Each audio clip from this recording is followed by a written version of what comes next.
आणि नवविचारांचा वारसा लाभलेले उपस्थित सर्व मंडळींनो, मी कोड क्रमांक 72 विषय मांडतोय, येत्या नव्या युगाचा निर्धार बोलतो मी. विषय समजून घेताना मला असे जाणवले की येत्या नव्या युगाचा निर्धार बोलतो मी हे केवळ एक वाक्य नाही, ओळ नाही, स्लोगन नाही. It is not only a single line but it is a promise, it is a trust. तो विश्वास आजच्या तरुणाईचा, आजच्या पिढीचा, भारताच्या उज्ज्वल भविष्यासाठी उभी असलेली आशावादी ही घोषणा आहे. तिमिराकडून तेजाकडे नेण्याची गुरुकिल्ली आहे, अज्ञानाकडून ज्ञानाकडे जाण्याची प्रकाशवाट आहे. आणि हो, आपण सर्वजण अशाच एका टर्निंग पॉइंटवर उभे आहोत. जुने की नवे, धर्म की अधर्म, जातीवाद की समता, गोडसे की गांधी, कावड यात्रा की अभ्यास यात्रा, चंगळवाद की नैतिकता, भ्रष्टाचार की प्रामाणिकपणा, श्रद्धा की अंधश्रद्धा, सत्य की असत्य. विठ्ठला, आता तूच सांग, कोणता झेंडा घेऊ हाती.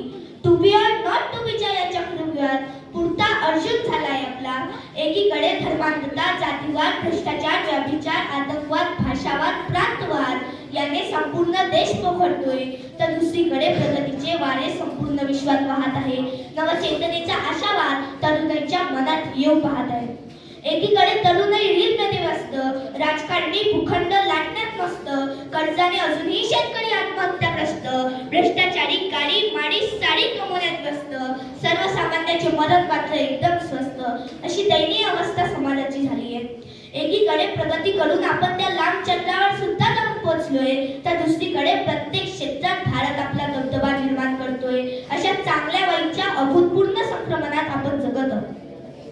विषयाची खोलवर चिकित्सा करताना मला असे जाणवले की एकीकडे कृत्रिम बुद्धिमत्तेची क्रांती, तर दुसरीकडे जागतिक तणाव आणि मनामनात अशांती आहे. एकीकडे हजारो लाखो क्विंटल अन्नधान्य गोदामात सडतंय, तर दुसरीकडे कुणी कुडकुडून तर कुणी भुकेनं व्याकुळ होऊन मरतंय.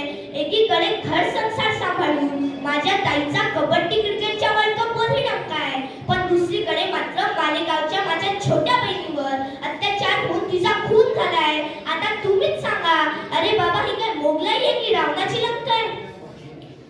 एकीकडे सैनिकांचे कंत्राटीकरण, स्वार्थासाठी जिल्हा परिषद शाळा बंद करून गरिबांसाठी शिक्षणाचे दरवाजे बंद करतात, तर काही शहरी पालक 100 पैकी 99 गुण का मिळाले म्हणून आपला पाल्याचा गळा घोटतात. एकीकडे एवढी श्रीमंती आहे की सरता सरत नाही आणि दुसरीकडे सणालाही लाकडे मिळत नाही. अशी विपरीत परिस्थिती आहे. पण मी आशावादी आहे. नैराश्याचा काळोख, समस्यांचे महापूर, अन्याय, अत्याचार, जातीवाद, संगळवाद या आर्थिक समस्यांवर मात करून क्रांतीची वैचारिक मशाल घेऊन नव्या निर्धाराने यातून मार्ग काढावा लागेल. स्वतःला अभिमन्यू, तोड देव चक्रव्यूह असे म्हणत नव्या आव्हानांना स्वीकारावेच लागेल. यासाठी मी काय करतोय, मी काय करायला पाहिजे? मी शाहू फुले आंबेडकर यांना वाचतोय, गांधी विचार समजून घेतोय, शिवराय डोक्यावर नाही तर डोक्यात घेतोय. मी युक्रेन रशिया युद्धाचे दुष्परिणाम पाहतोय, मी महावीर बुद्ध तत्वज्ञान ऐकतोय, मी वेद पुराण धर्मग्रंथ याची चिकित्सा करतोय. एवढेच नाही, ते 21व्या शतकातील Facebook, Twitter, WhatsApp, social media, ChatGPT सारख्या एआयचा वापर करून त्याच्यासोबत जगतोय. दैनंदिन जीवन सुखकर करण्याकरिता तंत्रज्ञानाचा सृजनशील वापर करतोय. एखादी गोष्ट बुद्धिमत्तेच्या कसोटीवर तपासून घेतोय, कारण आम्हाला ओल्ड अँड न्यूचा मेळ घालून आमच्या स्वप्नातील आत्मनिर्भर भारत घडवायचा आहे.